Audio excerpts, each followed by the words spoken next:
They This said the tattoo, question was a you were joke. one of us. Yes, The sir, kind I of was. joke that Good, floats we need across you a back room when now. rank and pride Understood, feel sir. settled. The SEAL Admiral smiled and asked her what her rank was, expecting laughter. Then his eyes dropped to her forearm, to a small, precise tattoo only one community used, and the hooking grin vanished from his face. Asterisk, what city are you watching from today? If this story resonated with you, hit subscribe for more stories about extraordinary people. Her name was Mara Holly, and she stood at the edge of a briefing room that smelled of coffee and old maps. She wore no ribbons that day, no polished display of past deployments. Just a simple uniform, sleeves rolled, posture relaxed in a way that made people underestimate her. She had learned early that silence could be armor. The base was hosting a joint exercise, a parade of senior officers and visiting units. Mara was there because someone needed a quiet hand on a difficult problem. She preferred it that way. Mara had not planned to be noticed. She never did.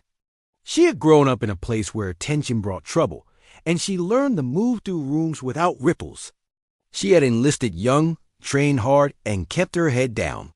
Her instructors had called her steady. Her peers called her invisible.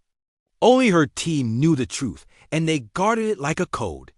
The Admiral's voice carried authority without effort. He was a man used to rooms pausing for him. He asked her rank with a chuckle, eyes still scanning the room as if the answer did not matter. A few officers smirked. Someone coughed? Mara answered plainly, no edge in her voice, no challenge. The number was modest. The smiles widened. It was not the number that changed the air. It was the tattoo. The ink was small, almost hidden beneath a faint scar. A mark of qualification that did not belong to the curious or the loud. It belonged to those who had passed trials designed to break certainty and test patience more than strength. It belonged to shooters who learned to wait longer than fear, to breathe slower than doubt, to make one decision count when chaos begged for many. The Admiral's eyes caught it as he turned, perhaps by accident. His face went still.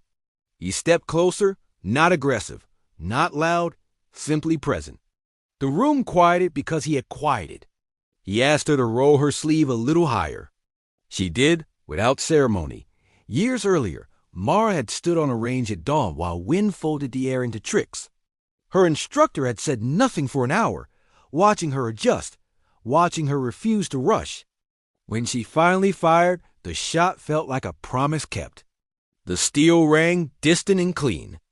Later, there were nights and deserts and mountains where patience was heavier than the rifle, where moving a finger meant choosing between lives. She had learned to live with the weight without letting it harden her. Back in the briefing room, the Admiral nodded once. The nod of recognition that carried no apology and no praise, only respect. He asked who trained her. She named a place and a mentor who had taught her to think in margins and minutes. He asked where she had served. She answered with care, sharing enough to be honest and nothing more. The mood shifted. Jokes evaporated. The officers who had smiled now watched, measuring themselves against the standard they did not wear on their sleeves. Someone asked why a sniper would be assigned to a planning cell. The Admiral answered for her. Because when problems refuse to be loud, you need someone who can see far and choose once. The exercise unfolded that afternoon, and the plan they brought was clean but fragile. Too many assumptions leaned on speed. Too much faith sat on perfect timing. Mara listened. She waited. When the room circled back to her, she pointed to a corridor of risk that others had skimmed past. She spoke about angles, about how small delays bend outcomes, about how one overlooked variable could pull a thread from the whole design. There was resistance. Pride does not surrender easily. But the Admiral asked her to walk them through it. She did, calmly, building a picture piece by piece. By the end, the plan had changed. Not louder, better. During the live phase, weather rolled in uninvited. Sensors failed. Comms stuttered. The revised plan held.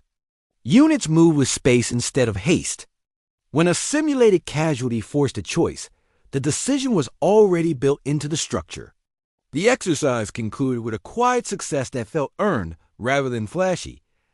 Afterward, the Admiral found Mara outside, where the sun cut long shadows across the concrete. He did not joke this time. He thanked her. He said the service needed fewer performances and more people who understood consequence. He asked if she ever planned to take a command billet. She smiled, just enough to be polite, and said she preferred to be useful. The story spread the way true things often do, softly and without embellishment.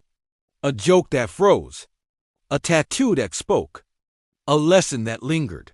For those who heard it, the meaning was simple and hard.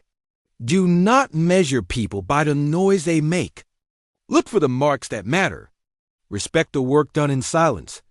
Mara returned to her routines.